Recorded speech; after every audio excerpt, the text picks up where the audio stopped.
Now, we know that Berlioz was trying to contact this lady, and she kept him away. He was like, we would call the modern word in English is a stalker. He was a stalker, and she didn't want anything to do with him.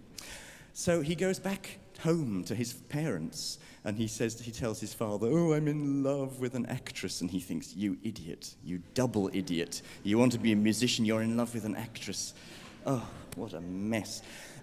But he's sitting, he loved to go for walks, and he's there in the mountains, and he hears at the beginning, we won't play this now, but he hears one of the cowherds playing his little, in fact it's an oboe, in fact it's a cor anglais, I should say. He's a rather good musician. And you hear the echo of another cowherd from another mountain, which is somewhere in the building. So you hear, and Berlioz is sitting thinking, that's how I want to be, with the echo of my life there. So he's sitting alone, and there's this beautiful melody which could not be more alone.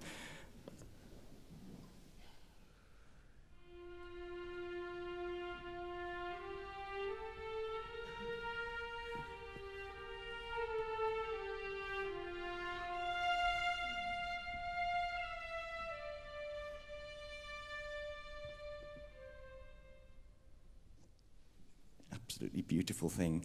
And he's alone, and when he is away with his parents at his family home, he hears a rumor from one of his friends that the lady Harriet is having an affair with a man. And of course, he's very sad, but he's very angry with her. And you hear the anger in the music. You hear this love and hatred of the same woman. You hear it, you'll hear the storm clouds of the loud orchestra, and then you hear the Harriet melody. There's the love still there.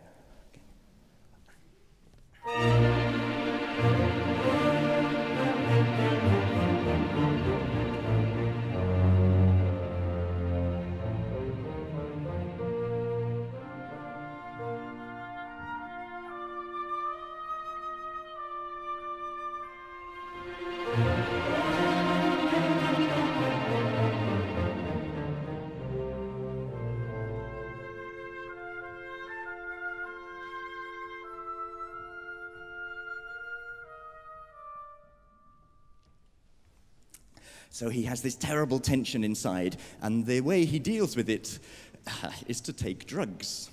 He takes opium, which in that time is very fashionable. And he takes opium and has a vision or a dream that he has murdered Harriet in his rage. Not only has he murdered her, but the soldiers or the police have caught him. He is condemned to death. And then there's a fantastic march, which we shall play you, the main march melody now. And of course, we must remember that Berlioz is living at a time when Paris, there are armies marching in and out. There are mini revolutions going on every few years. And you can imagine these military bands, which sounded just like this, marching through Paris.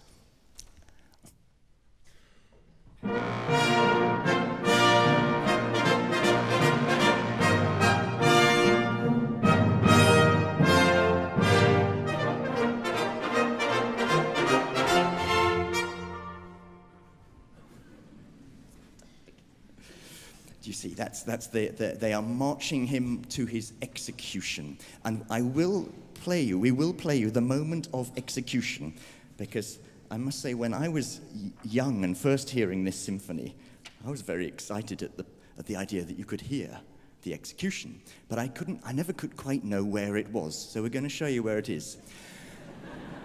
The drums roll and they say, okay, we'll execute him now. This is, by the way, the guillotine, you know that thing, Madame Guillotine.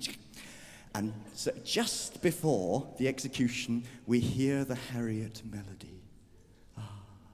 And then you will hear the guillotine go, chop, and you will hear the head go, ba-dum, boom, boom, into the basket. This is where it is.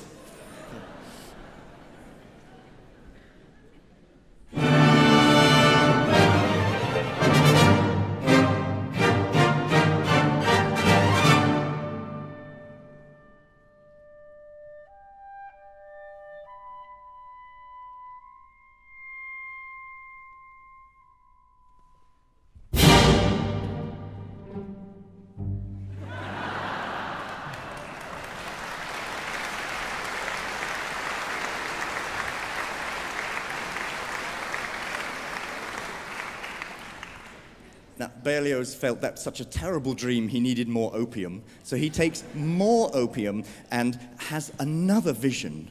And this time it's it's horrible. His beloved, we hear the melody, the Harriet melody, we'll hear it played here by the clarinet. Harriet has become like a witch. And this is what we say in English, a witch's Sabbath, like a horrible midnight orgy of witches. And this is the music of the orgy.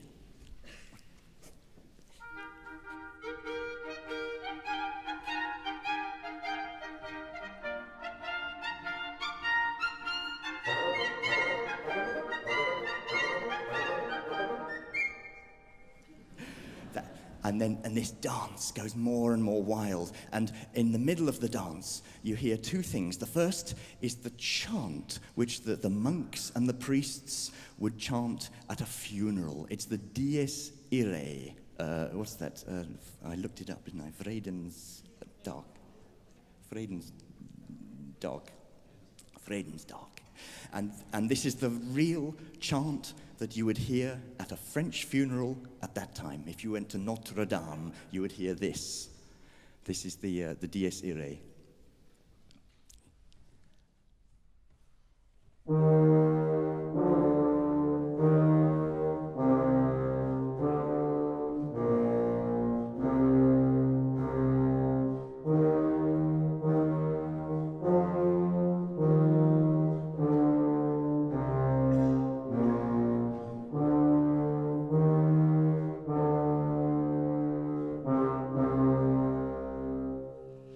That's the very chant. And with that, you will hear an amazing effect. Berlioz is very modern in bringing new effects into a concert hall. And the effect is one I literally cannot show you myself. It is two bells which give the chimes of midnight. It's maybe supposed to be the bells of Notre Dame, you know, Quasimodo and those things. Now, the reason I can't show you is because we have borrowed these bells from an orchestra in Göteborg. Apparently there's an orchestra there, but anyway. We have borrowed the bells from Göteborg, and they are so big and heavy, we cannot get them on the stage. So you are very welcome in the interval to go and look at them.